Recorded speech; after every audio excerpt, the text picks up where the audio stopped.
All right, let's dive into the psychology behind something we see every single day online, a huge divide that probably exists right on your own social media feeds. You know exactly what I'm talking about, right? You've got that one friend who shares every single meal, every thought, every vacation photo. And then you've got that other person whose profile picture hasn't changed in like 5 years. It's the same online stage, but we're seeing two completely different performances. So what is actually going on inside our heads? Let's get into it. To really understand the performance, we have to start with the main event, the star of the show, the selfie. And trust me, the sheer scale of this whole thing is, well, it's pretty staggering. Get this, all the way back in 2014, Google reported that people were taking 93 million selfies on Android phones every single day. And you know that number has just exploded since then. This isn't just some passing trend, it's become a totally fundamental part of how we talk to each other. But the why behind each of those posts, that's where things get really fascinating. So this table here points to a really interesting double standard that researchers found in a 2021 study. See, when we post, we tell ourselves our reasons are totally practical. Oh, I'm just saving a memory, or I'm just keeping in touch with friends. But when we see other people posting similar things, we assume their motives are different, that they're trying to boost their confidence, or they're just desperate for attention. We see our own actions as authentic, but we see theirs as a performance. And this plugs right into a huge concept in psychology, social comparison theory. I mean, our feeds are basically a nonstop parade of highlight reels, right? The promotions, the exotic vacations, the perfect-looking relationships. This theory explains that we've got this natural, built-in instinct to measure our own lives against all those highlights. And that can be a huge driver for us to post our own wins, but it's also what fuels that anxiety that maybe we're not quite keeping up. And check this out. This slide shows exactly how that plays out. It basically identifies two totally different kinds of users. First, you've got your high-activity users, people with over 200 friends. They're often driven by a need to avoid failure. What that means is they're posting to keep up their social status and avoid being judged, which is why their sense of well-being is so tangled up in getting likes and social support. But then you have the low-activity users. They're more often motivated to achieve success for themselves. Their happiness isn't tied to what happens online. And get this, they also tend to rate their own appearance more positively. How interesting is that?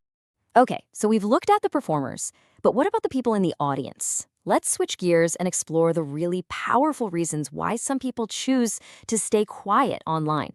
This quote from a recent analysis it nails it, doesn't it? In a world that is constantly screaming for our attention and rewarding whoever is the most visible, choosing to be silent isn't about having nothing to say. It's a very deliberate choice. And as we're about to see, it's often a very powerful one.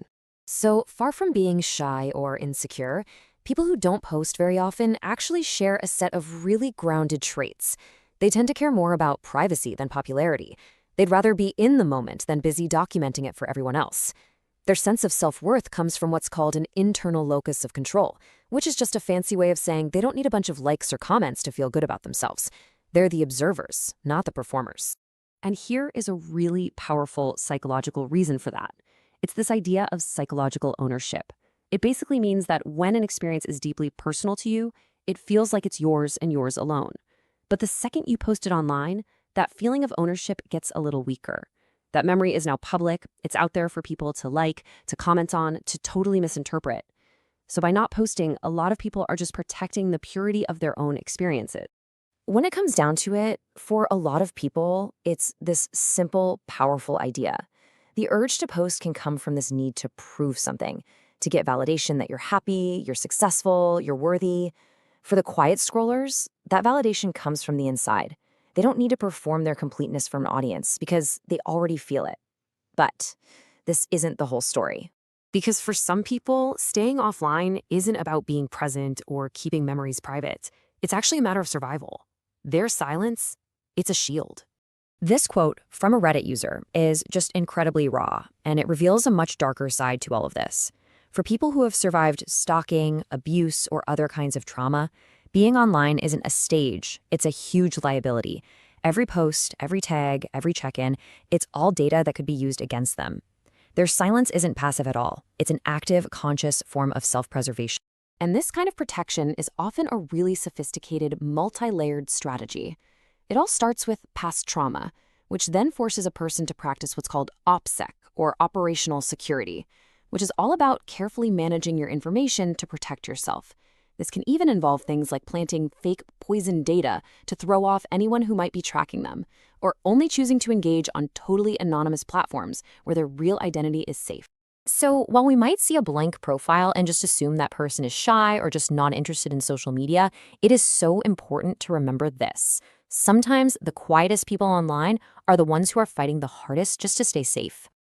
Okay, so we have the performers, the observers, and the protected. We've seen all these complex, layered reasons for why we post, or why we don't. So, what does this digital reflection of ourselves really tell us in the end?